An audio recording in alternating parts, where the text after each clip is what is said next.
Bismillahirrahmanirrahim. Alhamdulillahirabbil alamin. Nahmaduhu wa nusalli wa nusallimu ala rasulil karim wa ala alihi wa sahbihi wa la hawla wa la quwwata illa billah. Baik, hari ini ya kita akan membahas sifat berikutnya yaitu sifat egois, ya. Sifat egois ini merupakan sifat yang bertentangan dengan sifat yang kemarin kita telah bahas, yaitu sifat gotong royong. Ya, walaupun itu bukan lawan katanya. Nah, tapi ini sifat yang seperti kita ketahui, sifat yang merupakan sifat manusia yang asli, ya. Manusia itu sejak awalnya, ya, itu memang memiliki sifat ini, ya. Sifat tumbuh dari dalam diri manusia. Setiap manusia ini sebenarnya memang sengaja Allah tanamkan sifat egois ini, ya. Ya kan, karena tanpa sifat egois pun manusia sulit untuk berkembang, ya. Kalau kita nggak mementingkan diri sendiri, ya, siapa lagi yang akan memperhatikan diri kita. Nah, cuman sifat tersebut harus dikendalikan, ya. Apabila berlebihan, maka akan tumbuh sifat, yaitu merasa bahwa dirinya lah yang paling penting, paling utama.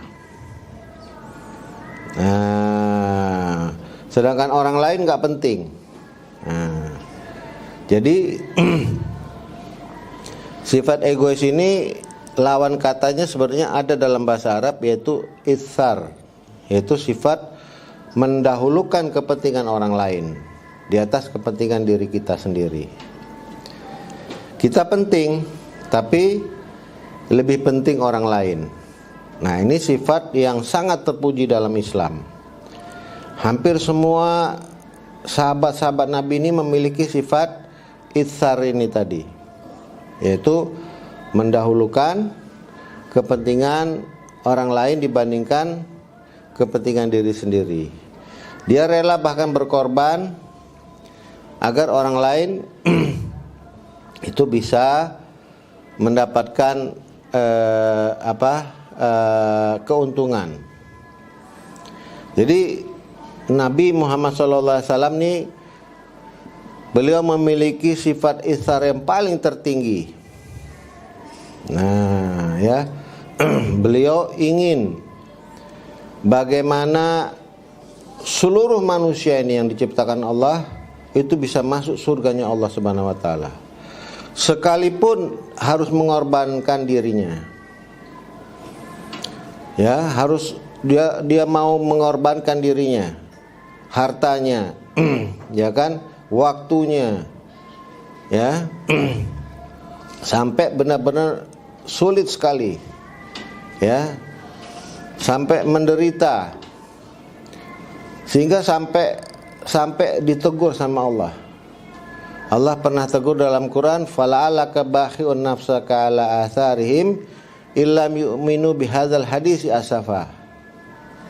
Ya, fala'alaka bakhi'un, boleh jadi kamu nih menyusahkan diri kamu sendiri, ya.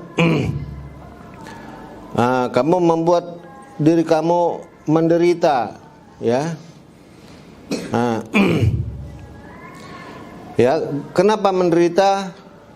Gara-gara mereka nggak mau beriman kepadaku.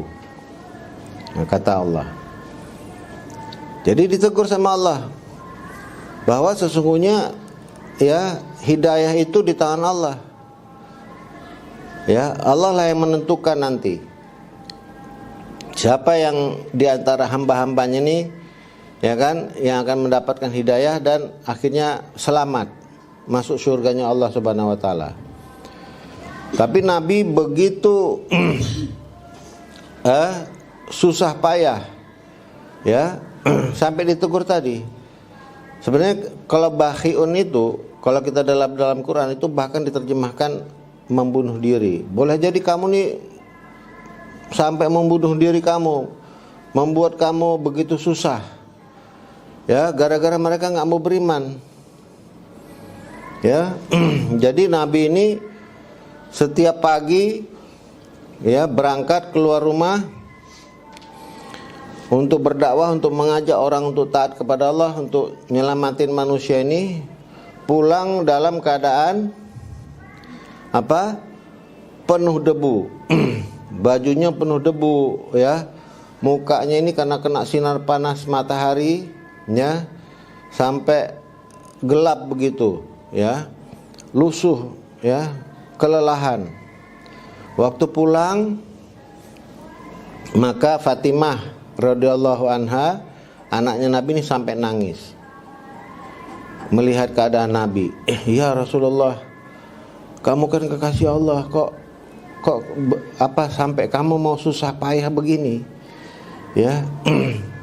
Badannya udah penuh debu, ya, di padang pasir kan, begitu kan, kelelahan, kecapean, kena panas matahari, hanya agar bisa menyelamatkan orang lain. Maka diciumlah Fatimah, ya, sama Nabi, dikatakan, wahai Fatimah, jangan kamu sedih, ya, karena susah payah nih ayah kamu ini, itu insya Allah nanti di akhir zaman tidak ada satupun rumah, apakah rumah itu atapnya terbuat dari batu, dari tanah, dari pelepah kurma, dari dari kulit binatang. Nggak ada satu rumah pun di muka bumi ini kecuali hidup suasana Islam. Nah, jadi Nabi rela berkorban, ya, ya, mengorbankan dirinya, hartanya, waktunya, tenaganya, pikirannya, demi agar manusia seluruhnya bisa selamat, ya kan? Nah, inilah sifat itsar. Nah, jadi kita pun seperti itu. Kalau kita mau selamat adalah bukan dengan cara kita egois, jangan cara kita mentingin diri sendiri. Karena kita secara fitrah memang kita sudah pasti mentingin diri sendiri. Itulah yang harus kita lawan. Nah, ya. Ego ini seperti, kalau bahasa Arabnya sebenarnya nafs. Nafsu.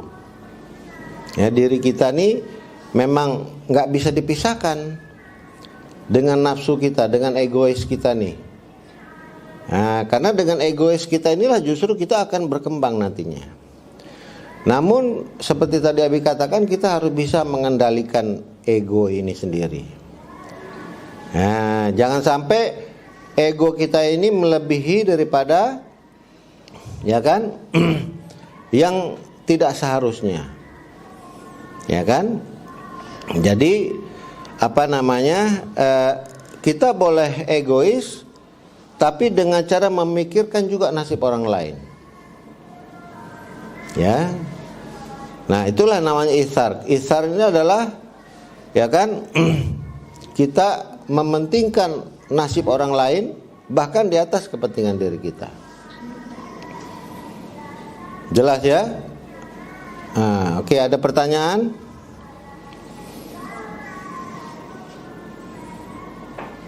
Ada pertanyaan? Abi ulang ya, sekali lagi ya. Abi ulang ya. Ini soalnya kelihatannya ngelihatnya kayak belum mengerti benar nih, ya. Jadi yang sedang kita pelajarin sekarang adalah